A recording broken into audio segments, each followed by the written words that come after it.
ஸ்தோத்திரிக்கிறோம் ஸ்தோத்திரிக்கிறோம் ஸ்தோத்திரிக்கிறோம் ஐயா. கர்த்தருடைய நாமத்தினால் வருகிறவர் ஸ்தோத்திரிக்கப்பட்டவர் அப்பா. ஹல்லேலூயா. ஸ்தோத்திரம். உன்னதத்தின் தேவனுக்கு மகிமை ஆண்டவரே. ஓமை துதிக்கிறோம் துதிக்கிறோம் துதிக்கிறோம் ஐயா. ஆண்டவரே உமக்கு மகிமை செலுத்தும்படியாக, ஆண்டவரே உங்க நாம மகிமைப்படும்படியாக எங்களுடைய கரங்களில் இருக்கிறதான காணிக்கைகளை ஆண்டவரே உங்க மகிமையிடத்தின் முன்பதாக நாங்கள் வைத்திருக்கிறோம் அப்பா. நல்ல நிலத்தில் விதைக்கப்பட்ட விதை ஆண்டவரே, ஆண்டவரே ஒன்றும் அப்பா 10 அப்பா 30 60 100 பலன் கொடுத்ததே அப்பா. அதே போல தகப்பனே ஸ்தோத்திரிக்கிறோம் ஐயா. நாங்கள் கொடுத்ததான காணிக்கைகளுக்கு ஆண்டவரே உங்களுடைய சமூகத்திலே பலன் உண்டு ஆண்டவரே. உங்க சமூகத்திலே ஆண்டவரே ஸ்தோத்திரிக்கிறோம் ஐயா. அங்கீகரிக்கப்படணுமே ஆண்டவரே. எங்களுடைய குடும்பங்களை ஆசீர்வதிப்பதற்கு ஆண்டவரே நாங்கள் உங்களிடத்திலிருந்து பெற்றுக்கொண்டதான நன்மைகளை ஆண்டவரே ஆண்டவரே நன்றி செலுத்தும்படியாய் உங்களுடைய சமூகத்திலே நாங்கள் பலிகளை செலுத்தி இருக்கிறோம் ஐயா. உற்சாகத்தோடு கூட தகப்பனே ஹல்லேலூயா ஸ்தோத்திரிக்கிறோம் ஐயா. உண்மையாய் கர்த்தருக்காய் கொடுக்கத்தக்கதாக விதைக்கத்தக்கதாக கர்த்தர்களுக்கு கிருபை தாரும் அப்பா. கர்த்தர்களுக்கு கிருபை தாரும் அப்பா. ஹல்லேலூயா ஹல்லேலூயா. மாதந்திர காணிக்கைகளுக்காய் ஸ்தோத்திரம். அரிசி காணிக்கைகளுக்காக ஸ்தோத்திரம் அப்பா. எல்லா காணிக்கைகள் மேலேயும் அப்பா கர்த்தருடைய அசைவாடுதல் இருக்கும்படியாய், கர்த்தர் அசைவாடும்படியாய் சுபிக்கிறோம் அப்பா. எங்களுடைய குறைவுகளை கர்த்தர் பார்ப்பீரையானால் கர்த்தரை தயவாய் மன்னிக்கும்படியாய் சொல்லிக்கிறோம் அப்பா. உங்க வார்த்தையை நாங்கள் கேட்கும்படியாய் இருக்கிறோம் அப்பா. ஆண்டவரே காது உள்ளவன் கேட்க கடவன் என்று வேதம் சொல்லுகிறதப்பா. ஆண்டவரே உமக்கு ஸ்தோத்திரம் ஐயா. உங்க வார்த்தையை நாங்கள் கேட்டு ஆண்டவரே அதன்படியாய் நடக்க கர்த்தர் எங்களுக்கு உதவி செய்யும்படியாய் சுபிக்கிறோம் ஐயா. தேவநாமம் மகிமைப்படட்டும் அப்பா. ஆண்டவரே உங்களுடைய வார்த்தைகளை நாங்கள் கேட்டப்பா. ஹல்லேலூயா ஸ்தோத்திரம். எங்களுடைய வாழ்க்கையிலே ஆண்டவரே கர்த்தரோடு கூட நெருங்கி ஜீவிக்கிற நாட்கள் பெருகட்டும் என்று சொல்லி இயேசுவின் நாமத்தினாலே நாங்கள் ஜெபிக்கிறோம் அப்பா. ஹல்லேலூயா ஸ்தோத்திரிக்கிறோம் ஸ்தோத்திரிக்கிறோம் அப்பா. ஹல்லேலூயா ஸ்தோத்திரிக்கிறோம் அப்பா. இயேசுவே உமக்கு ஸ்தோத்திரம் அப்பா. நாளை மறுநாள் தகப்பனே ஸ்தோத்திர புதன்கிழமை ஆண்டவரே பிறந்த நாள் காண்கிறதான ஆண்டவரே ஸ்தோத்திர அருமையான மகள் ஆண்டவரே ஸ்தோத்திரம் அப்பா. மகளுக்காக நாங்கள் ஜெபிக்கிறோம் ஆண்டவரே. ஆண்டவரே கணவருக்காக நாங்கள் ஜெபிக்கிறோம் அப்பா. நதிசுக்காக நாங்கள் ஜெபிக்கிறோம் அப்பா. ஆண்டவரே உமக்கு ஸ்தோத்திரம் ஸ்தோத்திரம் ஐயா. அவருடைய மனைவிக்கு ஆண்டவரே பிறந்த நாளை காணும்படியான ஆண்டவரே குடும்பமாய் ஆண்டவரே காணும்படியான கிருபைகளை கர்த்தர் கொடுத்தீங்களே உமக்கு ஸ்தோத்திரம் ஐயா. பிறந்த நாள் முதல் ஆண்டவரே இந்த நாள் வரைக்கும் ஆண்டவரே உம்முடைய மகளை நீர் பாதுகாத்தீர் ஆண்டவரே. ஏற்ற காலங்களிலே திருமணத்தை கொடுத்த ஆண்டவரே. ஆண்டவரே எங்களோடு கூட தகப்பனே எங்களுடைய திருச்சபையிலே கர்த்தர் கூட்டி சேர்த்தீர் ஆண்டவரே. குடும்பமாய் மாற்றினீர் ஆண்டவரே. இந்த பிறந்த நாள் அருமையான பிள்ளைகளை குடும்பமாய் மாற்றினீர் ஆண்டவரே. அதற்காக உமக்கு ஸ்தோத்திரம் ஐயா. அநேக பிறந்த நாட்களை காணட்டும், ஆசீர்வாதங்களை பெற்றுக்கொள்ளட்டும். இயேசுவின் நாமத்தினால ஆண்டவரே ஆசீர்வதிக்கப்படுவாளாக ஆண்டவரே. இயேசுவின் நாமத்தினால அவருடைய குடும்ப வாழ்வு ஆசீர்வாதமாய் இருக்க கர்த்தர் நீர் உதவி செய்யும்படியாய் ஜெபிக்கிறோம். எங்களை தாழ்த்தி உம்முடைய கரத்தில் ஒப்புக் கொடுக்கிறோம் ஐயா. சபை நாளை ஆசீர்வதித்து தாரும். இயேசுவின் அதிகாரம் உள்ள நாமத்தில் பிதாவே.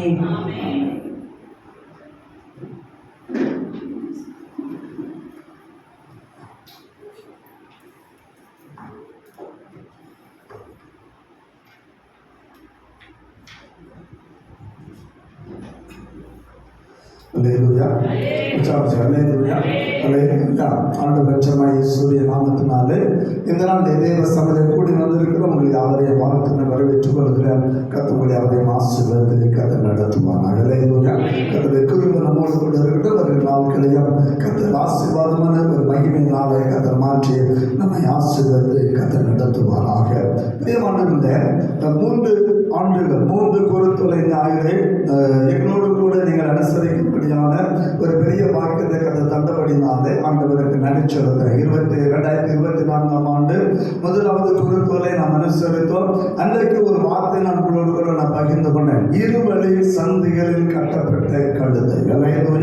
2 வழிகள் அதுக்கு கொடுக்கப்பட்டிருக்கிறது. அந்த கழுதை 2 வழி இருக்கிறது. ஒன்று உலகத்தை வழி, ஒன்று ஆண்டவராக இயேசுவை சுமக்கிற ஒரு வாக்கியம் அந்த கழுதைக்கு இருக்கிறது. அவரை சுமக்காம இன்னொரு இடத்துக்கு போகிற வழி அதனுடைய கருத்தில் இருக்கிறது. அந்த கழுதை எந்த அங்கே தங்கி இருக்கும். அல்லேலூயா. அந்த கழுதை ஆண்டவராய் இயேசுவை தெரிந்து கொண்டு அவரை சுமக்கும்படியாக அந்த கழுதை தன்னை அர்ப்பணித்தபடினாலே பிரியமானவர்களே, அதற்கு ஒரு ராஜ்ய மரியாதை, அதற்கு ஒரு ராஜ்ய மரியாதை கிடைக்கும்படியான ஒரு கிருபைகளை கர்த்தர் செய்தார். இப்படி ஆண்டவர் பவனி வரும்போது அந்த குருத்தோலை பிடித்து மர கிளைகளை விரித்து தன்னுடைய துணிகளை விரித்து இருக்கும்போது அதன் மேலே நடக்கிற ஒரு பெரிய பாக்கியத்தை அந்த கழுதையும் பெற்றுக்கொண்டது.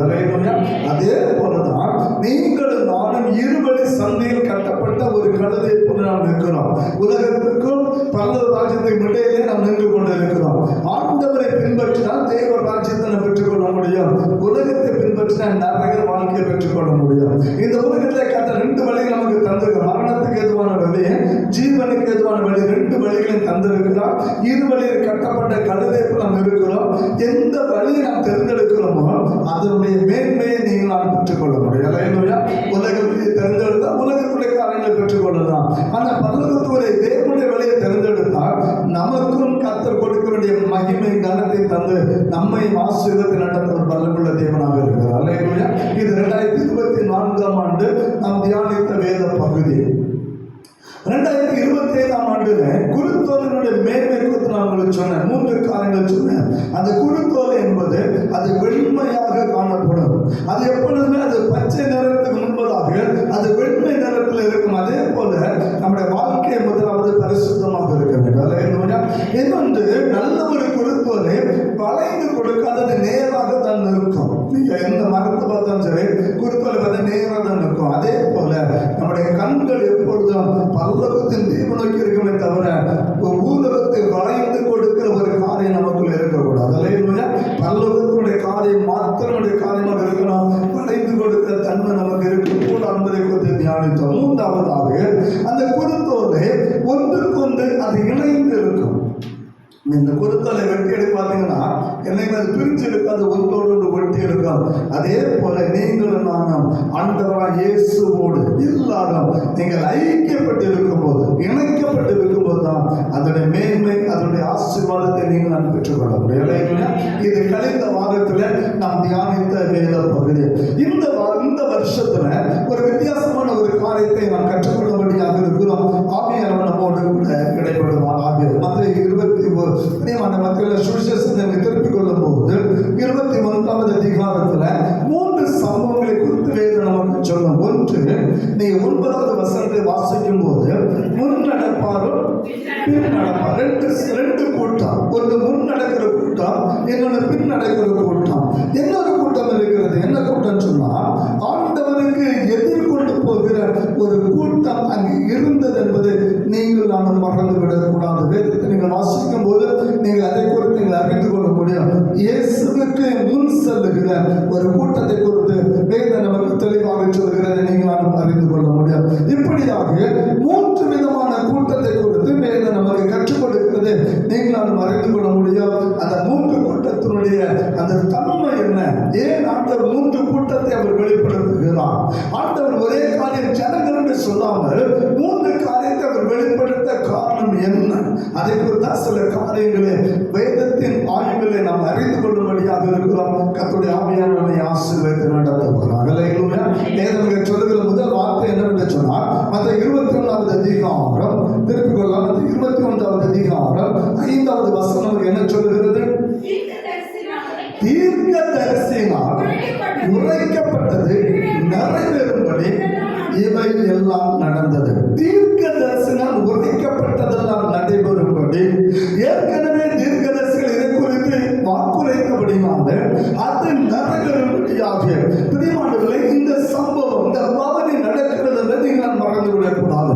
வேதத்துல நாங்கள் பிரியமானவர்களே, நம்ம விளையாட்டு சிஎஸ்ஐ சபையில ஜெபிக்கும் போது நான் ஒரு காரியத்தை பதிவு பண்ணேன். எத்தனை அது கவனித்தல் சொல்லி எனக்கு தெரியாது.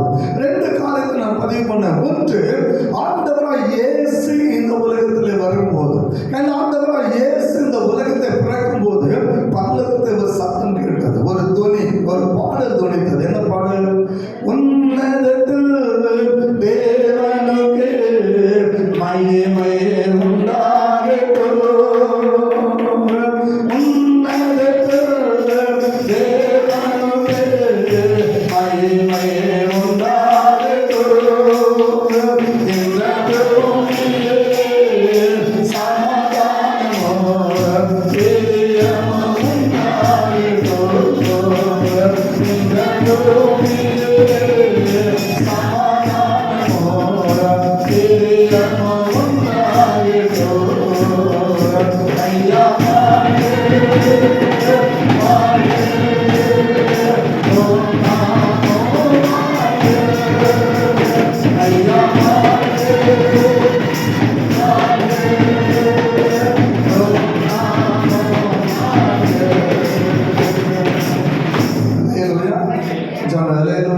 ஒரே ஒரு முன்னிருந்த தேவனுக்கு மகிமை, பூமியில சமாதானம், மனுஷன் பிரியம் உண்டாவது என்று சொல்லி வான தூத சேனை பாடியது. அல்லேலூயா. என் ஆண்டவராய் இயேசு மனு உருவெடுத்து இந்த உலகத்தை வந்த போது, அவர் மனு உருவெடுத்து மனித கோலமா இந்த உலகத்தை வந்த போது, உன்னதத்தில் தேவனுக்கு மகிமை, பூமியில சமாதானம், மனுஷன் பிரியம் உண்டாவது என்று சொல்லி திரளான ஒரு சேனை பாடினது. ஆனால் இப்பொழுது அவர் உலகத்தை விட்டு எடுபட்டு போகும்படியாக இருக்கிறார். அல்லேலூயா. அந்த நோக்கத்தை நிறைவேற்றி விட்டு இந்த மண்ணுலக இந்த சரீரத்தை அவர் இழந்து மீண்டும் மகிமை சரீரம் மர்மமாக்கப்பட்டவரால் தன்னுடைய இடத்துக்கு அவர் செல்ல போவதற்கு முன்பதாக இந்த உலகம் பாடின ஒரே ஒரு பாடல், இந்த உலகம் பாடின ஒரே ஒரு பாடல், சின்ன மகனே மேலே ஏறே அன்பவனே போனா, சின்ன மகனே மேலே ஏறே அன்பவனே போனா,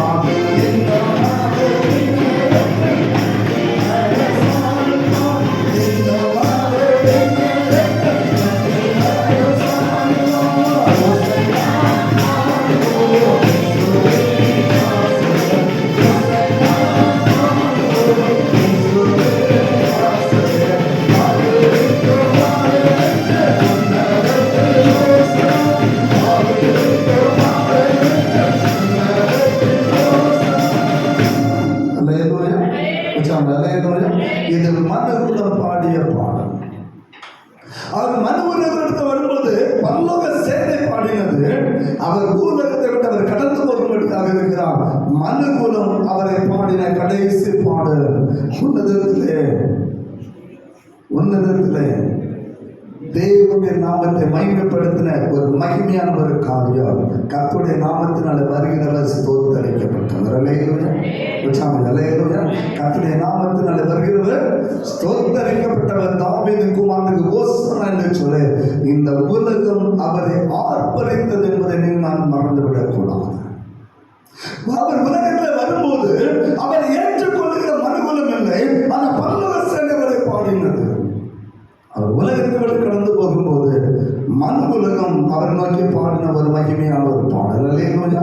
இதுதான் அவருக்காக இந்த உலகத்தில் பாடின கடைசி பாடல்.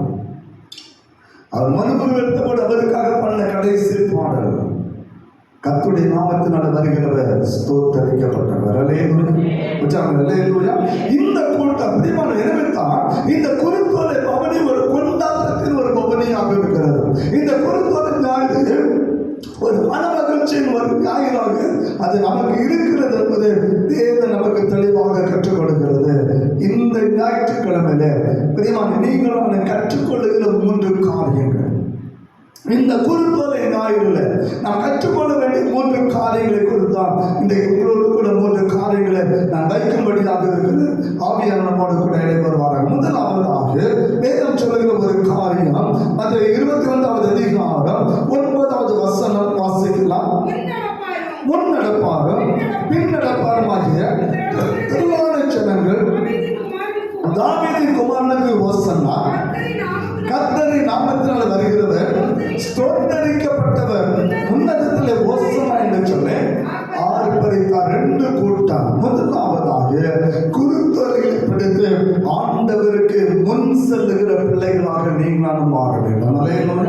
முன்னடக்கிற ஒரு கூட்டம், ஆண்டவரை பிரியமான வரவேற்கிற ஒரு கூட்டம், ஆண்டவரை ஏற்றுக்கொண்டு அவரை வரவேற்று முன்னாலே செல்லுகிற ஒரு கூட்டம். அந்த கூட்டம் ஆண்டவரை நாமத்தை மகிமைப்படுத்த ஆர்ப்பரித்து ஆண்டவர் வருகிறார், ரட்சகர் வருகிறார், நம் மீட்பர் வருகிறார் என்று சொல்லி கர்த்தருடைய நாமத்தை அந்த கூட்டம் மகிமைப்படுத்திக் கொண்டு போனதை நாம் மறந்துவிடக் கூடாது. இன்னைக்கு பிரியமானவர்களே, தேர்தல் நேரம் அரசியல் பேசவில்லை, ஆனால் ஒரு காலத்தில் உங்களுக்கு நான் சொல்லும்படியாக இருக்கிறேன்.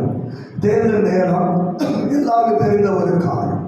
ஒரு கேண்டிடேட், அது எந்த கட்சியாக இருந்தாலும் சரி, ஒரு கேண்டிடேட் வருகிறான்னு சொன்னால் அவர் நாட்டில் தான் வந்திருப்பார். எம்எல்ஏ-ஆக இருக்கட்டும், ஒரு எம்பியாக இருக்கட்டும். நாகர்கோயிலில் நம்ம ஏதோ ஒரு ஹோட்டலில் டீ குடிச்சுட்டு அப்போதான் வண்டியில் ஏறி இருப்பார். ஒரு வண்டி அதற்கு முன்னால் வரும், இதோ வந்து கொண்டு இருக்கிறார். கேள்விப்பட்டிருக்கீங்களா? ஒரு வண்டி அங்கிருந்தே வரும். எதுக்கு? மக்கள்லாம் சுதாரிக்க, வீட்டுக்குள்ளே இருக்க மக்களை ஓடி அவரை பார்க்கணும். அதுக்காக ஒரு வண்டி இதோ வந்து கொண்டு, இன்னும் வந்து விட்டார், தக்கலை வந்து விட்டார், பாரதூரம் வந்து விட்டார், இன்னும் சித்தரோடு வந்து விட்டார், இன்னும் பக்கத்தில் வந்துட்டார். அவர் எங்க வந்திருக்க மாட்டார். நம்மளை ஒரு உள்ள இருக்க நம்மளை ஒரு ஆர்வத்தை தூண்டி நம்மளை அப்படியே தெரிந்த கொண்டு நம்ம ஓட்டவங்க வீட்டில் சோறு வெந்த கூட தெரியாது. நம்ம அவரை பார்க்கணுமா? கரிஞ்ச வாழ அடிச்சவங்க வீட்டுக்குள்ளே இருக்கும். நல்ல புத்தி விடணும். ஒரு கூட்டம் ஒரு வண்டி முன்னால வந்து வீட்டில் இருக்கிற நம்ம என்ன செய்யும்? படுத்த படுக்க எடுப்பான், காய்ச்சல் தாங்க முடியாது. ஆனால் ஒரு சத்தம் கேட்டோம்னா ஒரு போதை பார்த்து முன்னாடி விடியணுமா? எதுக்கு? அந்த கேண்டிடேட்டை பார்க்கிறது யாரா இருக்கணும். அதே போலதான் என் ஆண்டவராக இயேசு எருசலேமுக்குள்ளே பவனி வரும்போது அவருக்கு முன்னே ஒரு கூட்டம் செல்லுது. அவருக்கு முன்னே ஒரு கூட்டம் பாடல் பாடி கர்த்தரை ஆர்ப்பரித்து அதை கடந்து செல்கிற ஒரு கூட்டமாக இருந்தது. கர்த்தர் வருகிறார், என் ஆண்டவர் வருகிறார், ஓசன் என்ற மீட்பர் ரட்சகர், என் ரட்சகர் வருகிறார். இந்த முதல் அப்படிமான எருசலேமை மீட்டெடுக்கிற, யூதா ஜனத்தை மீட்டெடுக்கிறவர், இஸ்ரவேலை மீட்டெடுக்கிற ராஜா வருகிறார் என்று சொல்லு. கர்த்தருடைய நாமத்தை ஒரு கூட்டம் அது முன்பதாக அது எடுத்து செல்லுகிற, கர்த்தருடைய நாமத்தை மகிமைப்படுத்த ஒரு கூட்டமாக, ஒரு கூட்டம் முன் சென்ற ஒரு கூட்டமாக இருந்தது. அதே போல நீங்கள் நானும் ஆண்டவருக்கு முன்பாக செல்லுகிற ஒரு கூட்டமாக இருக்கணும். ஆண்டவருக்கு முன்பாக நடக்கிற ஒரு கூட்டமாக இருக்கணும். ஏதோ ஒதுங்கி இருக்கிற கூட்டம் அல்ல, ஏதோ ஒதுங்கி நின்று ஆண்டவரை வேடிக்கை பார்க்கிற கூட்டமாக இல்ல, அவருக்கு முன் செல்லுகிற கூட்டமாக நீங்கள் நானும் மாற வேண்டும் என்பதை இந்த குருத்தொலை நியாயம் நமக்கு காண்பித்துக் கொடுக்கிறது. வெளிப்பட்ட விசேஷம் 7வது அதிகாரம், வெளிப்பட்ட விசேஷம் 7வது அதிகாரம், வேதத்தை திருப்பிக் கொள்வது காரியத்தை கற்றுக்கொள்ள முடியும். 7வது அதிகாரம் வாசிக்கலாம், 9, 10 வசனங்களை வாசிக்கலாம். இவைகளை பின்பு நான் பார்த்தபோது இதோ சகல ஜாதிகளிலும் கோத்திரங்களிலும் ஜனங்களிலும் பாஷைக்காரிலும் இருந்து வந்ததும் ஒருவரும் எண்ணக்கூடாததுமான தெளிவான கூட்டமாகிய ஜனங்கள் நல்ல பிள்ளை வெள்ளை அங்கிகளை தரித்துக் கொண்டு தங்கள் கைகளில் குறுந்தோல்களை பிடித்து சிங்காசனத்துக்கு முன்பாகவும் ஆட்டுக்குட்டியாருக்கு முன்பாக நிற்க கண்டு அவர்கள் மகா சத்தமிட்டு ரட்சிப்பின் மகிமை சிங்காசனத்தின் மேல் வீற்றிருக்கிறார் எங்கள் தேவனுக்கும் ஆட்டுக்குட்டியாருக்கு உண்டாவதாக என்று சொல்லி அவரை ஆர்ப்பரித்தார்கள். வேதம் சொல்லுகிறது, குறுந்தோலை பிடித்து சிங்காசனத்துக்கு முன்பாக ஆட்டுக்குட்டியாருக்கு முன்பாக இருந்த ஒரு கூட்டம். அந்த பொருள் நான் பார்த்தேன். கடைசி பாட்டை குறுத்தோலை காணுங்க. எல்லாருக்கும் அந்த கடைசி பாட்டுக்கு காணிக்கை பாட்டு தான் பொருத்தல பாடினோம்.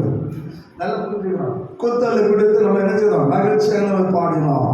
ஆனால் வேதம் சொல்லுகிறது, குருத்தோலைகளை பிடித்து நீங்கள் நான் சிங்காசனத்துக்கு முன்பாக ஆட்டுக்குட்டியானுக்கு முன்பாக நிற்கிற ஒரு கூட்டமாய் மாற வேண்டும். ஏதோ திருப்பதிகளை பாடி போகிற கூட்டம் அல்ல. ஏதோ ஆலயத்தில் வந்த ஒரு பாடலை பாடின குருத்தோலைகளை அசைத்தோம் நம்ம மகிமைப்படுத்தும் என்பது அல்ல.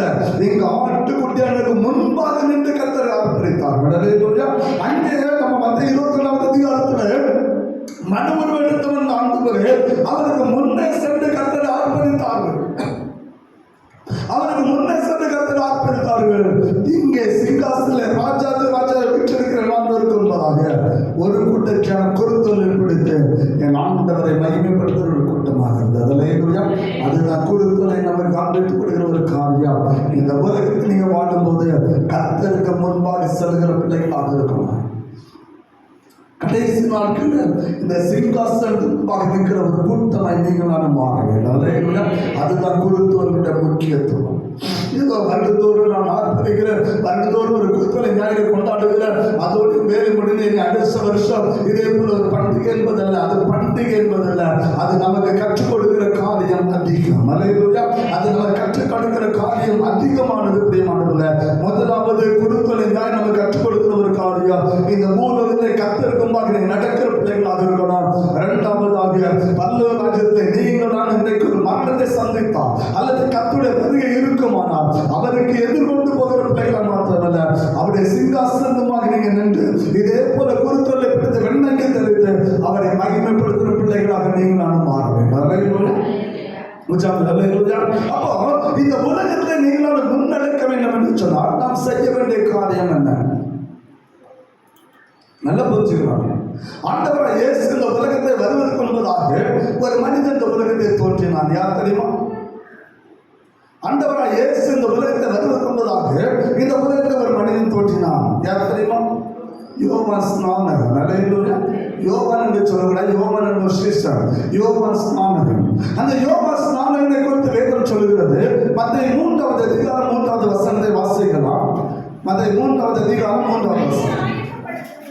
வழியை ஆயத்தப்படுத்துங்கள், கர்த்தருக்கு வழி ஆயத்தப்பட அவருக்கு பாதையை செவ்வாய் பண்ணுங்கள், என் வனாந்தரத்தை கூப்பிடுகிற சத்தம் உண்டாகி உண்டென்று ஏசாயா தீர்க்கதரிசியினால் சொல்லப்பட்டவன் இவனே. யோவான் ஸ்நானகன் என் ஆண்டவராகிய இயேசுவின் பிறப்புக்கு முன்பதாக இந்த உலகத்தை வருகிறான். இந்த உலகத்தை வந்த அவர் ஆண்டவருக்காக வழியை அவன் ஆயத்தப்படுத்துகிறவனாக இருந்தான். அல்லேலூயா. ஏன்னா 400 வருஷம் இந்த உலக ஆண்டவர் பேசவில்லை. 400 ஆண்டுகள் இருந்த காலம் எந்த ஒரு தீர்க்கதரிசன வார்த்தை வரவில்லை, எந்த ஒரு காரியம் இந்த உலகத்தில் வெளிப்படவில்லை. ஆனால் இப்பொழுது ஆண்டவராகிய இயேசு இந்த உலகத்தை பிறக்கும்படியாக இருக்கிறார். கர்த்தர் இந்த உலகத்தை உங்களுக்காக எனக்காக ஜீவனை கொடுக்கும்படியாக, உங்களுக்காக எனக்காக மரணத்தை சந்திக்கும்படியாக ஆண்டவர் இந்த உலகத்தை அவர் தரும்படியாக இருக்கிறார். அவருடைய வருகைக்காக தன்னுடைய வழியை ஆயத்தப்படுத்துகிறவர் யோவான் ஸ்நானகன். அல்லேலூயா. அதுதான் கர்த்தருக்கு முன்பாக செல்கிற மனிதனுடைய வாழ்க்கை. அதே போல்தான் என் ஆண்டவராகிய இயேசு வரப்போகிறார். அல்லேலூயா. அல்லேலூயா. இனி அவர் வரப்போகிறார்.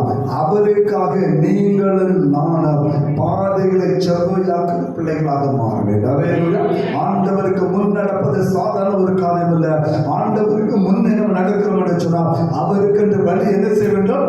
ஆயத்தம். அப்படின்னா மற்றவர்களுக்கு கர்த்தருடைய காரியத்தை என்ன செய்யணும்? பறைசாற்றுகிற பிள்ளைகளாக மாற வேண்டும். ஒரு கேண்டிடேட் வரும்போது எப்படி அதற்கு முன்னே வருகிற ஒரு வாகனம் அந்த கேண்டிடேட்டை கொடுத்து அதை பறைசாற்றி கொண்டு செல்கிறதோ, அதே போல ஆண்டவராகிய இயேசு வரும்போது முன்னெடுக்கிற ஒரு ஜனம் தாவீது குமாரனுக்கு ஓசனா உன்னதத்தின் வருகை சோதரிக்கப்பட்டவர் என்று சொல்லு.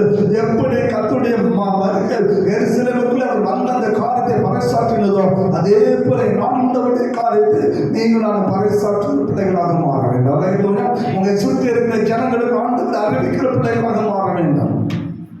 அதுதான் குருத்தோலை நம்ம கற்றுக் கொடுக்கிற ஒரு காரியம். ஆண்டவருக்கு முன்னே நடப்பது சும்மா பாடி பாடி முன்னே செல்கிற காரியம் அல்ல. அவருக்காக வழியை ஆயத்தப்படுத்துகிற பிள்ளைகளாக இருக்கணும். இந்த உலகத்தை அவருக்காக வழியை ஆயத்தப்படுத்தும் போது அவருடைய வயிறு நாட்கள் அவருடைய சிங்காசனமாக இருக்கிற ஒரு பெரிய வாக்கியத்தை நீங்கள் நான் பெற்றுக்கொள்ள முடியும். அல்லேலூயா. அல்லேலூயா. அது இந்த குருத்தோலை நம்ம கற்றுக் கொடுக்கிற ஒரு காரியம். கர்த்தர் கணக்கு கேட்கிறவர், அவர் நம்மளுடைய கணக்கு கேட்கிறவர். இந்த எத்தனை பேருக்கு நம்மை சுற்றி இருக்கிற எத்தனை ஜனங்களுக்கு நம்ம சுவிசேஷம் சொல்லியிருப்போம். எத்தனை ஆண்டவனுக்காக ஒரு வழி என்னை ஆயத்தப்படுத்தணும் என்று சொல்லுகிற எத்தனை நம்ம சொல்லியிருப்போம். என் அந்த வரப்போகிறாரு, அவர் சொன்னாரே நான் வருவதற்காக சகல ஜாதிகளுக்கு சுவிசேஷம் அறிவிக்கப்பட வேண்டும் என்று சொல்லி கர்த்தர் நமக்காக ஒரு கட்டளை கொடுத்து கர்த்தர் சென்றாரு. அந்த கட்டளை இன்றைக்கு நீங்கள் நிறைவேற்றுகிற பிள்ளைகளாக இருக்கிறோமா? அவருக்காக வழியை ஆயத்தப்படுத்துகிற பிள்ளைகளாக இருக்கிறோமா? அவருக்கு முன் செல்லுகிற அந்த வாக்கியத்தை நம்ம பெற்றிருக்கிறோமா? அவர் முன் செல்லுகிற என்பது சாதாரண ஒரு காரியம் அல்ல. அன்றைக்கு அவர்களுக்கு தெரிந்தது கர்த்தரை மையப்படுத்தினார்கள். இன்றைக்கு கர்த்தர் நமக்கு கொடுக்கிற ஒரே ஒரு காரியம் கர்த்தருடைய வார்த்தை மற்றவர்களை கொண்டு செல்கிற பிள்ளைகளாக இருக்கணும். அவருக்காக வழியை ஆயத்தப்படுத்த அவருடைய வருகைக்காக இந்த உலகத்தை ஆயத்தப்படுத்துகிற பிள்ளைகளாக நீங்கள் நான் மாற வேண்டும். ஏனென்று சொன்னால் உலகம் அந்த கிறிஸ்துவ வருகைக்காக தன்னை ஆயத்தப்படுத்திக் கொண்டிருக்கிற ஒரு காலம். யுத்தங்களின் செய்திகளை கேள்விப்படுவீர்கள். நம்ம கேள்விப்பட்டுக் கொண்டிருக்கிறோம். இந்த ராஜ்யம் மீண்டுமாய் எழும்பும்படியாக இருக்கிறது. ஒரு அந்திகிறிஸ்துவின் ஆட்சி மீண்டுமாய் எழும்பும்படியாக இருக்கிறது. ஆனால் கர்த்தரை அறிந்த நீங்களும் நான் வருடந்தோறும் இந்த குருத்தலை பிடித்த பாட்டு பாடி கர்த்தரை மயப்படுத்த நீங்களும் நான் ஆண்டோட வருகைக்காக இந்த உலகத்தை ஆயத்தப்படுத்துகிற பிள்ளைகளாக இருக்கிறோம். நம்மை சுற்றி இருக்கிற ஜனங்களுக்கு கர்த்தருடைய வார்த்தையை பிரசங்கிக்கிற பிள்ளைகளாக இருக்கிறோம். நம்மை சுற்றி இருக்கிற ஜனங்களுக்கு கர்த்தருடைய நாமத்தை மகிமைப்படுத்துகிற பிள்ளைகள் நம்ம இருந்து கொண்டு இருக்கிறோம். சற்று யோசித்து பார்க்க வேண்டும். இன்றைக்கு கர்த்தர் நமக்கு கொடுக்கிற மகிமையான ஒரு காரியம், அவருக்கு முன் செல்கிற பிள்ளைகளாக நீங்கள் நாம் இருக்கோம். அவருக்காக வழியை ஆயத்தப்படுத்துகிற பிள்ளைகளாக நாம் மாற வேண்டும். அதுதான் இன்றைக்கு குருத்தோடு நம்ம கற்றுக் கொடுக்கிற முதல் காரியம். இரண்டாவதாக அவருக்கு பின் செல்லுகிற பிள்ளைகளாய் நீங்கள் நான் மாற வேண்டும். முன்னடப்பாலும் பின் நடப்பாலும் ஆண்டவருக்கு பின்னே செல்லுகிற ஒரு கூட்டமாய் நீங்கள் நான் மாற வேண்டும். அதுதான் வேதம் நம்ம கற்றுக் கொடுக்கிற ஒரு காரியம். அதைத்தான் நம்ம 24வது அதிகாரம் 8வது வசனத்தில் வாசித்தோம். ஆண்டவருக்கு முன் நடக்கிற கூட்டமாய் நீங்கள் நான் மாற வேண்டும் என்று சொல்லி கர்த்தருடைய வேதம் நம்ம கற்றுக் கொடுக்கிறது நீங்கள் நான் அறிந்து கொள்ள முடியும். வாசிக்கலாம். 24வது அதிகாரம் 8வது வசனம்.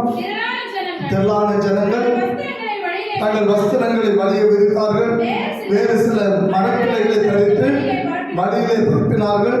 முன்னெடுப்பார் பின்னெடுப்பாருமாகிய திரளான ஜனங்கள் தாவீது குமாரனுக்கு ஓசன்னா நாமத்தில் வருகிறவர் தோற்கடிக்கப்பட்டவர் உன்னதத்திலே ஓசன்னா என்று சொல்லி ஆர்ப்பரித்தால் பின் நடக்கிற கூட்டம். அதே போல நீங்கள் நானும் ஆண்டவரை பின் செல்லுகிற பிள்ளைகளாக மாற வேண்டும். கழிந்த 5 வாரங்களாக ஒரு காரியத்தை நம்மளுக்கு கற்றுக் கொடுத்தேன். ஒருவன் என்னை பின்பற்றி வர விரும்பினார். அதைத்தான் இங்க வாசிக்கிறோம். கர்த்தரை பின் செல்லுகிற பிள்ளைகள் இருக்க வேண்டும். கர்த்தர் யாரை கட்டாயப்படுத்தவில்லை. கண்டிப்பாக என்னை பின் செல்ல வேண்டும் என்று கர்த்தர் சொல்லவில்லை. கண்டிப்பாக கட்டாயமாக கர்த்தர் எந்த ஒரு காரணமாக திணிக்கவில்லை. சொன்ன விரும்பினார். எனக்கு என்ன பின்பற்றோட விருப்பம் இருந்தால் கர்த்தருடைய காரணம் தான் என்னென்ன காரியங்களை செய்யணுங்கிறது கர்த்தர் நம்ம கற்றுக் கொடுத்தார். அந்த குறித்து நம்ம கற்றுக் கொடுக்கிற காரியம் தான் இயேசுவை பின்பற்றுகிற பிள்ளைகளாக நீங்கள் நான் மாற வேண்டும். அவரை பின்பற்றுவது என்பது சாதாரண ஒரு காரியம் அல்ல. முதலாவது அவர் கற்றுக் கொடுத்த அவருடைய போதனைகளை நீங்கள் நான் கை கொடுக்கிற பிள்ளைகளாக மாற வேண்டும். அவர் என்ன கற்றுக் கொடுத்தார் அவரை பின் செல்லுகிற கூட்டம் அவர் கற்றுக் கொடுத்த வார்த்தை ஏற்றுக்கொள்ளுகிற கூட்டமாக இருக்கணும். ஆண்டோட வார்த்தை ஏற்றுக்கொள்ளுகிற கூட்டமாக இருக்கணும். கர்த்தருடைய வார்த்தையின்படி நடக்கிற கூட்டமாக இருக்கணும். கர்த்தருடைய வார்த்தையின்படி பிரியமான வாழ்கிற ஒரு கூட்டமாக இருக்கணும். அதுதான் அவரை பின் செல்லுகிற ஒரு கூட்டம். முதலாவது கர்த்தருடைய போதனை கைகளுகிற பிள்ளைகளாக இருக்க வேண்டும். இரண்டாவது நான் சொன்ன காரணம் சுயத்தை வெறுத்து சிலுவை சுமந்து அவர் பின் செல்லுகிற பிள்ளைகளாக நீங்கள் மாற வேண்டும். சிலுவை சுமக்கிற பிள்ளைகளாக மாற கர்த்தரை பின் செல்லுகிற அந்த வாக்கியத்தை நீங்கள் பெற்றுக்கொள்ள வேண்டும். ஏதோ ஒரு அற்புதங்களை எதிர்பார்த்து ஆண்டவரை பின்பற்றுகிற கூட்டமாக நான் அடிக்கடி சொல்லுவேன். என் ஆண்டவரை சுற்றி எப்பொழுதுமே ஒரு 4 கூட்டம் இருந்து கொண்டு தான் இருக்கும். எப்பொழுதும் அவரை சுற்றி ஒரு 4 கூட்டம் இருந்து கொண்டே இருக்கும். ஒன்று, அவருடைய வார்த்தை கேட்கும்படியான ஒரு கூட்டம் அங்கேதான் இருக்கும். கர்த்தருடைய போதனைகளை கேட்கிற ஒரு கூட்டம் அங்கேதான் இருக்கும். இரண்டாவது, என் தேவைகள் சந்திக்கப்படும் என்று சொல்லி தன்னுடைய தேவைக்காக ஆண்டவரை பின்பற்றுகிற கூட்டம் அங்கேதான் இருக்கும். மூன்றாவது, அற்புதங்களை அடையாளங்களை பெற்றுக் கொள்ளும்படியாக தன்னுடைய சதைத்தன வியாதிகள் மாறும்படியாக பிசாசை பிடியில் இருக்கிற மக்கள் விடுதலையாக்கப்படும்படியாக அந்த விடுதலைக்காக ஆண்டவரை பின்பற்றுகிற ஒரு கூட்டம் உண்டு. நான்காவதாக, கர்த்தரை குற்றம் கண்டுபிடிக்கும்படியான ஒரு கூட்டமும் அங்கேதான் இருந்தது. 4 கூட்டம். எப்பொழுதும் பைபிளை எப்ப நீங்க திருப்பி பார்க்கிறீங்களோ இயேசுடைய வாழ்க்கை வரலாறு படிக்கும் அந்த 4 கூட்டம் அங்கே இருந்து கொண்டு தான் இருக்கும். ஒன்று, அவருடைய போதனையை பின்பற்றுகிற ஒரு கூட்டம். 2, தன்னுடைய தேவைகள் சந்திக்கப்படும் என்று சொல்லி தன்னுடைய தேவைக்காக ஆண்டவரை பின்பற்றுகிற கூட்டம். மூன்றாவதாக, பிரியமானவர்களே, அற்புதங்களுக்காக அடையாளங்களுக்காக கர்த்தரை பின்பற்றுகிற கூட்டம். நான்காவதாக, ஆண்டவர் ஏதாவது வாய்ந்த ஒரு வார்த்தை வரும் அதை பிடித்துக் கொண்டு அவரை குற்றப்படுத்தலாம் என்று சொல்லி அவர் எப்படியாவது அவரை குற்றப்படுது அவரை சிலுவைக்கு ஒப்புடு அவரை அரைஞ்சு கொண்டு சொல்ற ஒரு கூட்டம் அவரை சுற்றி அதை பின்தொடர்ந்த ஒரு கூட்டமாக தான் இருந்தது. ஆனா இன்னைக்கு ஆண்டவரை பின்பற்றுகிற நீங்கள் நானும் எதற்காக கர்த்தரை பின்பற்றுகிறோம்? வேதம் சொல்லுகிறது பின்னடைக்கிற ஒரு கூட்டம். நீங்களும் நானும் ஆண்டவரை பின்பற்றுகிற கூட்டம். எதற்காக ஆண்டவரை பின்பற்றுகிறோம்? அற்புதங்களுக்காக, அடையாளங்களுக்காகவும், அல்லது தேவை சந்திக்கப்படும் என்று சொல்ல அற்ப காரியங்களுக்காக ஆண்டவரை பின்பற்றுகிற பிள்ளைகளாக இருக்கிறோம். வேதம் சொல்லுது எம்மைக்காக மாத்திரம் அவரை பின்பற்றும் என்று சொன்னார். எல்லா ஜனங்களை பார்க்க நீங்கள் பரிதபிக்கப்பட்ட ஜனமாய் மாறி போகும்.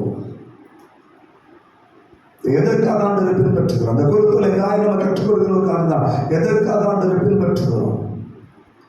கர்த்தரை இந்த நோக்கத்தை பின்பற்றுகிற பிள்ளைகளாக இருக்கிற அற்புதங்கள் அடையாளங்களுக்காகவா, அல்லது நம்முடைய தேவைகளுக்காகவா, அல்லது நம்முடைய காரியங்கள் சந்திக்கப்படும் என்று சொல்லி ஆண்டவரை பின்பற்றுகிறோமா? இல்லை, அவருடைய அடிச்சுவல் நான் பின்பற்றி அவரை போல நான் வாழ வேண்டும் என்று சொல்லி கர்த்தரை பின்பற்றுகிற கூட்டமாக இருக்கிறோமா? யோசித்து பார்க்க வேண்டும். அந்த முன்னெடுப்பார் பின்னெடுப்பாரும் ஏற்கனவே சகதியா 9:9 தீர்க்கதரிசிகள் சொன்ன வார்த்தை நிறைவேற்றும்படியான காரியங்களை செய்து கொண்டிருந்தார்கள். தீர்க்கதரிசன வார்த்தை நிறைவேற்றும்படியான காரியங்களை செய்து கொண்டிருந்தார்கள். இன்னைக்கு கர்த்தருடைய வார்த்தை நிறைவேற்றும்படியான காரியங்களை இன்னைக்கு நீங்கள் நான் செய்கிற பிள்ளைகளாக இருந்து கொண்டிருக்கிறோமா? எதற்காக ஆண்டவரை பின்பற்றுகிறோம்? எந்த நோக்கத்திற்காக ஆண்டவரை பின்பற்றுகிறோம்? எந்த சூழ்நிலைக்காக ஆண்டவரை பின்பற்றுகிறோம்? யோசித்து பார்க்க வேண்டும். ஆண்டவரை பின்பற்றுவது என்பது சாதாரண ஒரு காரியம் அல்ல. அவரை பின்பற்ற வேண்டும் என்று சொன்னால் எல்லாவற்றையும் விட்டு விடுகிற அந்த மனப்பக்கம் இல்லாம கர்த்தரை பின்பற்றவே முடியாது. வேதம் நம்ம கற்றுக் கொடுக்கிற வாசிகள் மத்திய 4வது அதிகாரம் 19-20 வசனத்தை வாசிக்கிறோம்.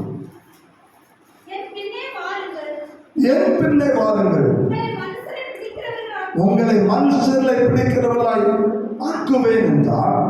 உடனே அவர்கள் பாலைகளை விட்டு அவருக்கு பின் சென்றார். வேதம் சொல்லுகிறது 18வது வசனத்துல பேதுருவுடைய சவுண்ட் அந்தரியாகும்.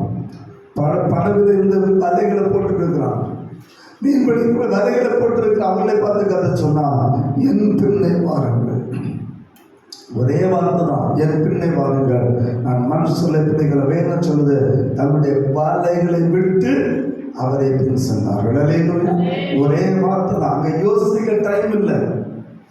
கர்த்தர் அழைத்தால் அவருடைய அழைப்பு இயங்கி பிரியமானவர்கள் அழைப்புக்கு தன்னை அர்ப்பணித்து நடக்கிற பிள்ளைகளாக மாற வேண்டும். மலைகளை போடுறாங்க, ஆண்டவர் சொல்ல என்ன பின்பற்றி வாழுங்க. இயேசுவை இப்ப பார்க்கிறாங்க, பார்த்தவங்க சொன்னாங்க என்ன பின்பற்றுவான்னு சொன்னாங்க. உடனே எல்லாத்தையும் விட்டு ஆண்டவர் பின்பற்ற. அடுத்த வேலை என்ன செய்ய போகிறோம், அடுத்த வேலைகளுடைய தேவை என்ன, அடுத்த வேலை குடும்பத்துடைய தேவை என்ன என்பது அவருடைய நோக்கம் அல்ல.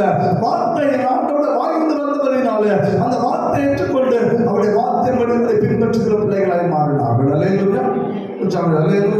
ஆண்டவரை பின்பற்றினார்கள். அடுத்தது நடக்க பாருங்க. அதே மாதிரி 21-22 வசனத்தை வாசிக்கலாம்.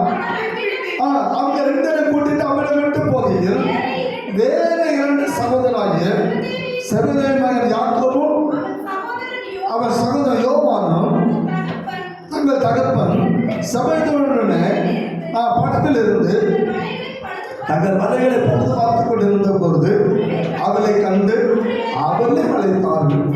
உடனே அவர்கள் படகையும் தங்கள் தகப்பனை விட்டு அவருக்கு பின் சென்றார்கள். இந்த 4 பேரும் என் ஆண்டவருக்காக ஒவ்வொரு காரியங்களும் சாதிக்கிறவர்களாய் மாறினார்கள். ஆண்டவர் சொன்ன உடனே அழைப்பை ஏற்றுக்கொண்டார்கள். எல்லாவற்றையும் விட்டு தகப்பனை விட்டான், படகை விட்டான், வலைகளை விட்டான், பின் சென்றார்கள். அங்கே வலை போட்டிருந்தவன் வலையை போட்டுட்டு அப்படியே வந்துட்டோம். ஆண்டவரை பின்பற்றின இந்த 4 பேரும் உலகத்தை அசைக்கிறவர்களாய் கர்த்தர் மாற்றினார். பேதுருடைய முதல் பிரசங்கத்தில் 3000 ரட்சிக்கப்படுகிற கர்த்தர் செய்தார். யாக்கோபு பிரியமானவர்களே இரத்த சாட்சியை மறுக்கும்படியான கிருபைகளை கர்த்தர் செய்தார். யோவான் கர்த்தருடைய வெளிப்பாடை பற்றி வெளிப்படுத்த விசேஷத்தை நமக்கு தரத்துகளாக மாறினார். எவ்வளவு பெரிய பாக்கியம் பார்த்தீங்களா? அதுதான் ஆண்டவரை பின் செல்கிற பிள்ளைகளை கர்த்தர் வைத்திருக்கிற மகிமையான பாக்கியம். எனவே குருத்துவதை பிடித்த நீங்கள் நம்ம கர்த்தரை பின்பற்றுகிற பிள்ளைகளாக மாற வேண்டும். இன்னொருத்தருக்கு பார்க்கலாம். மத்திய 9வது அதிகாரத்தை தெரிவித்துக் கொள்ளும் போது மத்திய 9வது அதிகாரம் 9வது வசனத்தை வாசிக்கலாம். இயேசு அவ்விடம் விட்டு புறப்பட்டு போகையில் ஆயத்துறையில் உட்கார்ந்திருந்த மத்த என்னும் ஒரு மனுஷனை கண்டான். எனக்கு பின் சென்று வா என்றான். அவன் எழுந்து அவருக்கு பின் சென்றான். அவன் லேவி, ஒரு யூதன், இன்கம் டாக்ஸ் ஆபீசர், ஒரு பெரிய ஒரு இன்கம் டாக்ஸ் ஆபீசர்.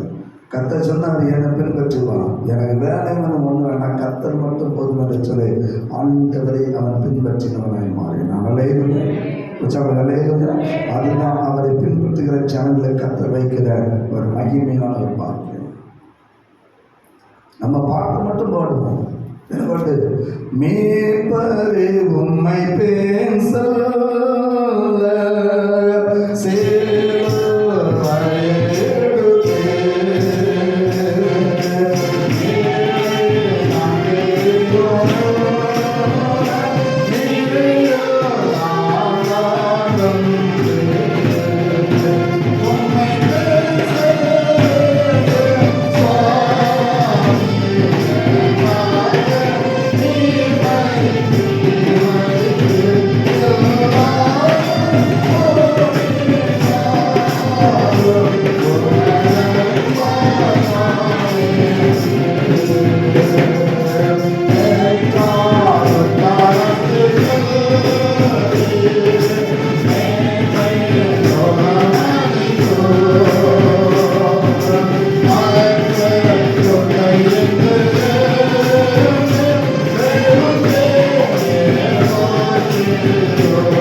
ஆண்டவரை கடைசி வரை பின்பற்ற நாம் ஆயத்தமுள்ளவர்களாக இருக்கிறோம். 12 சிஷ்யர்கள் 3 ஆண்டு காலம் ஆண்டவரை பின்பற்றின ஒரு கூட்டம். சிலுவை வரை பின்பற்றினவன் ஒருவன் மாத்திரமே. யோவான் மாத்திரமே சிலுவை வரை ஆண்டவரை பின்பற்றினவனாக இருந்தான். இதெல்லாம் கெத்செமனே தோட்டத்தில் ஆண்டவருக்கு சிதறி போனார். வேதம் சொல்லுகிறது, முடிவெந்த நிறைந்து போனை ரட்சிக்கப்படுவான். என் ஆண்டவர் வரப்போகிறார், என் ஆண்டவர் வரப்போகிறார், கர்த்தர் வரப்போகிறார். அவருக்காக வழி ஆயத்தம் பண்ண நீங்கள் முன்னெடுக்கிற பிள்ளைகளாக இருக்கணும். அப்படி வரிக்கு எதிர்கொண்டு போக நீங்கள் நானும் அவருக்கு பின் செலுத்துகிற பிள்ளைகளாக மாற வேண்டும். அவரை பின்பற்றுகிற குற்றங்களை நீங்கள் நான் மாற அதுதான் குறித்து நம்ம கற்றுக்கொள்கிற ஒரு காரியம். 3ஆவதாக அவருக்கு எதிர்கொண்டு போகிற ஒரு கூட்டம். யோவான் 12வது அதிகாரம் 13வது வசனத்தை வாசிக்கலாம். குருத்தோலைகளை பிடித்துக் கொண்டு அவருக்கு எதிர்கொண்டு போகும்படி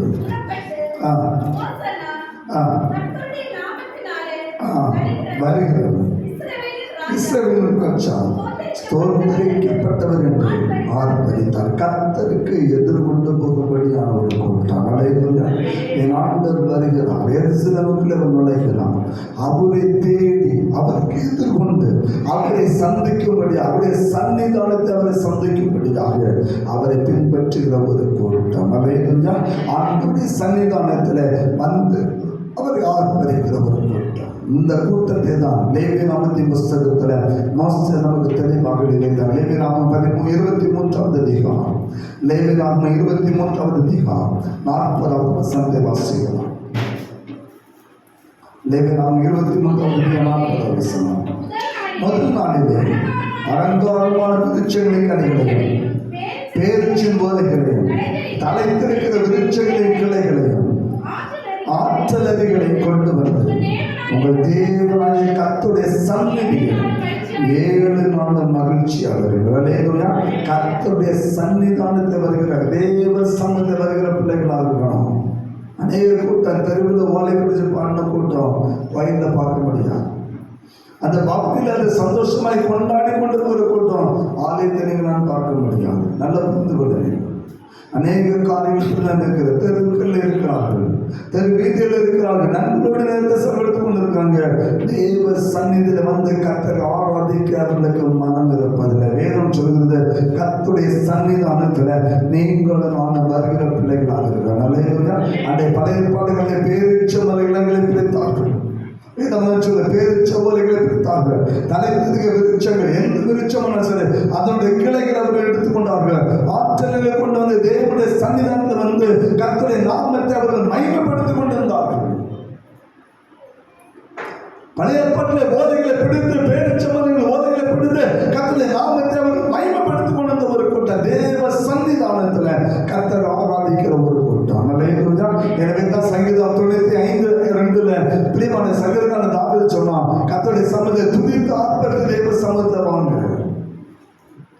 100வது சங்கீதம் 2வது வசனம் சொன்னா, ஆழ்ந்த சத்தத்தோட கர்த்தரை மகிமைப்படுத்தி தேவ சமூகத்தை வாங்க. தேவ சன்னிதானம் என்பது சாதாரண ஒரு காரியம் அல்ல. எனவே தான் தாவீது சொன்னா, சங்கீதம் 122:1 சொன்னா, கர்த்தருடைய ஆலயத்துக்கு போவோம் பாருங்கள் என்று அவர்கள் சொன்ன போது நான் மிகுந்த மகிழ்ச்சியாக இருந்தேன். தேவ சமூகம் சொன்னா தாவீதுக்கு சந்தோஷம். தேவ சமூகம் சொன்னா கர்த்தருடைய நாமத்தை அவன் மகிமைப்படுத்துகிற ஒரு இடமாக இருந்தது. தேவ சன்னிதானம் சொன்னா அவனுக்கு அவ்வளவு சந்தோஷம். ஆதாமுடைய கூடாரங்களை குறித்து அவனுக்கு கவலை இல்லை, பெரிய அரண்மனை குறித்து அவனுக்கு கவலை இல்லை. ஆனா தேவ ஆலயத்துக்கு போக சொன்னவன எல்லாருக்கும் முன்பாக முதல்ல கடந்து போகிறவன் தாவீதாக இருந்தான். தேவ சன்னிதானத்தை அவன் மதிக்கிறவனாக இருந்தபடினால்தான் கர்த்தர் அவனுடைய சிங்காசனத்தை கர்த்தர் நிலைவரப்படுத்தினார். இன்றைக்கு மாத்திரமல்ல, உலகம் அழிந்தாலும் பிரியமானவர்கள் இந்திய ராஜ்யத்துல தாவீதின் சிங்காசனம் நிலைவரப்படுத்த என் ஆண்டவராகிய இயேசு அந்த சிங்காசனத்தை ராஜா வீட்டு உள்ள உலகத்தை கர்த்தர் ஆள போகிறார். தாவீதின் சிங்காசன ராஜா ஒழிந்து போவதில்லை. தாவீதின் சிங்காசனத்தை நிலைவரப்படுத்தினார். அவனுடைய சிங்காசன ராஜாக்கள் ஒழிந்து போவதில்லை. காரணம் என்ன? அவன் தேவ சன்னிதானத்தை விரும்பினவன். தேவ சமூகத்தை அவன் விரும்பினவன். ஆண்டவருடைய ஆலயத்துக்கு அவன் முக்கியத்துவம் கொடுத்தவன். தேவ பலிபீடத்தை முக்கியத்துவம் கொடுத்தபடினாலே கர்த்தருடைய சிங்காசனத்தை கர்த்தர் நிலைவரப்படுத்தினார். அதே போல நீங்கள் நானும் தேவ சன்னிதானத்தை தேடி வருவோம் என்று சொன்னார். நிச்சயமாக கர்த்தருடைய நம்முடைய சிங்காசனத்தை நம்முடைய சந்ததியை கர்த்தர் நிலைவரப்படுத்த என் ஆண்டவர் வல்லமையுள்ள தேவனாக இருக்கிறார். நம்முடைய சந்ததி ஆசீர்வதிக்கப்படும். நம்முடைய சந்ததி ஒழிந்து போகாது. நம்முடைய சந்ததியை கர்த்தர் மேன்மைப்படுத்துவார். நம்முடைய சந்ததியை கர்த்தர் உயர்த்துவார்.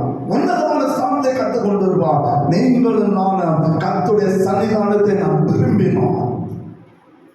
கர்த்தருடைய சன்னிதானம் வந்து விருப்பம் என்று சொன்னார். கர்த்தருடைய சந்ததி ஆசீர்வாதத்தை மேம்படுத்த கர்த்தர் வல்லமையுள்ள தேவனாக இருக்கிறார்.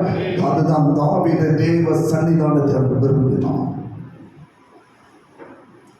அதான் சொன்னான், கர்த்தருடைய ஆலயத்துக்கு போவோம் பாருங்கள் சொன்னபோது அவ்வளவு சந்தோஷம், மகிழ்ச்சி. நம்ம வயதில் ஏன் வயது வரணும்னு கேட்டா நமக்கு விருந்து நல்ல புரிஞ்சு. ஒருவேளை மாவட்டம் பிரச்சனை இல்லை. ஞாயிற்றுக்கிழமை ஏன் வயது வரணும்னு கேட்டா, ஐயா வேற வழி இல்லை, அது கர்த்தரை சந்திக்கிற நாள், மறந்து விடக்கூடாது. ஓய்வு நாள் என்பது கர்த்தரை சந்திக்கிற ஒரு மகிமையான ஒரு நாள். அமெரிக்கா தேசத்தில் பிரியமானவர் நடந்த ஒரு சம்பவத்தை உங்களுக்கு நான் பதிவு பண்ண விரும்புகிறேன். ஒரு ஒலிம்பிக் போட்டியில் ஒரு மனிதன் கலந்து போனான், பேர் மறந்து போனது. அந்த ஒலிம்பிக்காரன் பயிற்சி எடுத்துக் கொண்டிருந்த ஒரு காலம், பயிற்சி நன்றாக எடுத்தான்.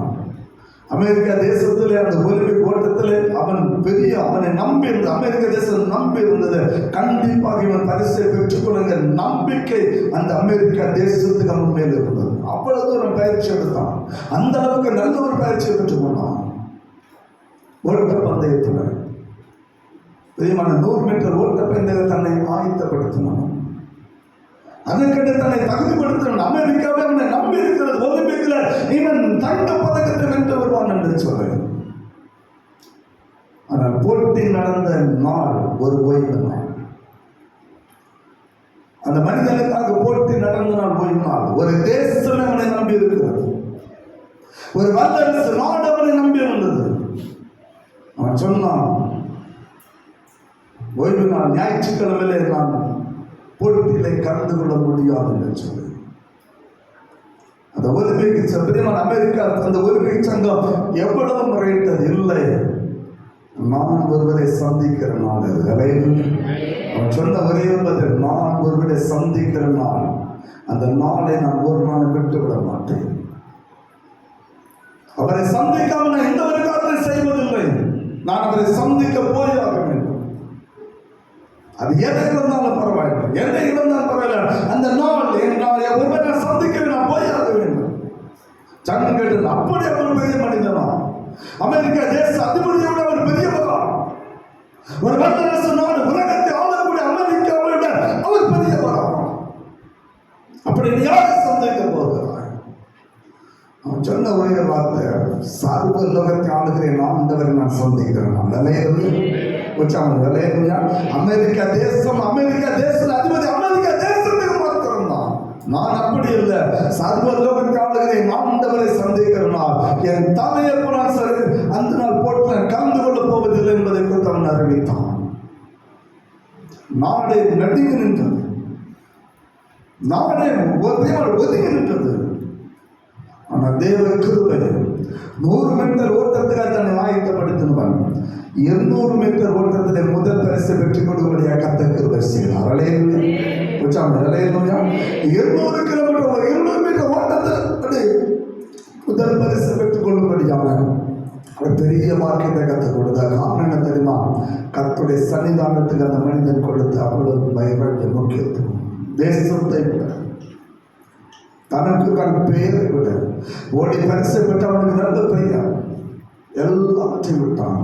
என் தேவ சந்நிதி அவனுக்கு அவனாக மாறினான். அதே போலதான் கர்த்தருடைய சந்நிதி எந்த நிலைமையும் தான் சரி, தேவ சன்னிதானத்தை ஒரு நாளும் மறந்து விடக்கூடாது. ஏன் தெரியுமா? தேவ சன்னிதானம் சாதனம் ஒரு காரணம் இல்லை. சங்கீதம் 18:4 படி கர்த்தர் வாசம் பண்ணுகிற இடம் அது. தேவன் தம்முடைய பரிசுத்தத்தில் இருக்கிறார். கர்த்தருடைய மகிமை இறங்கி வருகிற இடம் இது. கர்த்தர் ஆசீர்வதிக்கிற இடம் இது. கர்த்தருடைய சமூகத்தை இருதயத்தை ஊற்றுகிற இடம் இது. எல்லா இடத்துலையும் இருதயத்தை ஊற்ற முடியாது. தேவ சம்மந்தம் மட்டும்தான் இருதயத்தை ஊற்ற முடியும். அது தேவ சமூக இருதயத்தை ஊற்றுகிற இடம். கர்த்தர் வாசம் வாசஸ்தலம். எனவே பிரியமானவர்களே, அந்த எப்படி அந்த பேரிச்சம்பளை இலையோடு பிடித்து தேவ சன்னிதியில் நின்றார்களோ, அதே போல நீங்களும் நான் ஒவ்வொரு நாளும் தேவ சமூகம் வந்து கர்த்தரை மகிமைப்படுத்துகிற பிள்ளைகளாக நீங்கள் நான் மாற வேண்டும். கர்த்தரை சமூகம் வருவது சாதாரண ஒரு காரியம் அல்ல. நீங்கள் பிரசங்கி 5வது அதிகாரத்தை நீங்கள் வீட்டுக்கு படிச்சு பாருங்க. 5வது அதிகாரத்தில் கர்த்தருடைய ஆலயத்துக்கு போனுச்சு நம்முடைய தகுதிகள் என்ன என்பதை குறித்து சாலமோன் ஞானி எழுதுகிறோம். கர்த்தருடைய ஆலயத்துக்கு போனோம்னா நம்முடைய தகுதி என்ன? 2வது வசனத்தில் எழுதுனா, அவர் பரலோகத்தில் இருக்கிறார், நீ பூலோகத்தில் இருக்கிறார்.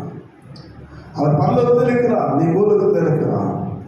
அவருக்கு முன்பாக உன்னுடைய வார்த்தை சுருக்கமாக இருக்க வேண்டும். ஆலயத்தில் பேசும்போது ஜாக்கிரதை பேசும். 2வது பிரசங்க 5:2 தான் சொல்லணும். அந்த ஃபுல்லாக வீட்டு படிச்சு பாருங்க. ஒரு ஆலயத்துக்கு போன நம்முடைய தகுதி என்ன? உபாகமம் 16வது அதிகாரம் 17வது வசனத்துல வெறும் கையான தேவ சமூகத்தில் வரக்கூடாது. நல்லா புரிஞ்சுக்கணும். வெறும் கையா தேவ சமூகத்தில் வரக்கூடாது. ஏதோ கடைக்கு போனா அது பைபிள் பார்க்கும்போது கைவிசமா கைவிசு கடைக்கு போனால் கைவிசுன்னு வரக்கூடாது.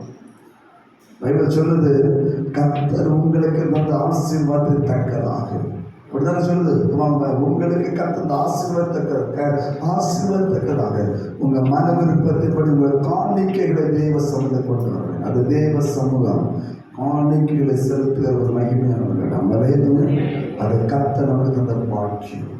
அதுதான் தேவ சமூகம். எனவே பிரியமானவர்களே, தேவச்சாரணை 3 காரியங்களை சொன்னேன். 1, அவருக்கு முன் செல்கிற பிள்ளைகளாக இருக்க வேண்டும், வழியை ஆயத்தப்படுத்தும்படியாக. 2வது, அவரை பின்பற்றுகிற பிள்ளைகளாக இருக்க வேண்டும், அவருடைய அடிச்சுவர்களை பின்பற்றும்படியாக. 3வது, கர்த்தருடைய சன்னிதானத்தில் வருகிற பிள்ளைகளாக இருக்க வேண்டும், உங்களுடைய இருதயத்தை ஊற்றி தேவ ஆசீர்வாதத்தை பெற்றுக்கொள்ளும்படியாக. இந்த குறிப்பிட்ட இந்த 3 காரியங்களுடைய வாழ்க்கையை செயல்படுத்திக்கணும்னு சொன்னால் உங்கள் வாழ்க்கை சிறப்பாக இருக்கும். உங்கள் பிள்ளைகள், உங்கள் சந்ததியை கர்த்தர் மேன்மைப்படுத்துவார். உங்களுடைய வாழ்க்கையை கர்த்தர் கர்த்தர் ஆசீர்வதிப்பார். நம்முடைய சந்ததியும் ஆசீர்வதிக்கப்பட்டிருக்கிறோம். கர்த்தர் நம்முடைய பிள்ளைகளை மேம்படுத்த வல்லமையுள்ள தேவனாக இருக்கிறார். அல்லேலூயா. கடைசி நாட்களில் நம்ம வெளிப்பட்ட விசேஷம் வருஷம் இல்லையா, சிங்காசனம் அத்துவியம் உருவாகணும். நம்முடைய குடும்பம் என்னென்ன கர்த்தரை மகிமைப்படுத்துகிற ஒரு பெரிய வாக்கியத்தை கர்த்தர் வைத்திருக்கிறார். அல்லேலூயா. அப்படிப்பட்ட கிருபையை நாம் பெற்றுக்கொள்ளும்படியாக இந்த 3 காரியங்கள் நம்ம வாழ்க்கையை செயல்படுத்தும் என்று சொன்னால் நிச்சயமாக நம்ம ஆசீர்வதிக்க வல்லமையுள்ள தேவனாக இருக்கிறார். அப்படிப்பட்ட வாக்கியத்தை நன்மை கர்த்தர் தரும்படியாக அவருடைய சமத்தை அர்ப்பணித்து சொல்லலாம். கர்த்தர் யாரையும் ஆசீர்வதிப்பாராக. ஆமென். ஜெபம் செய்வோம்.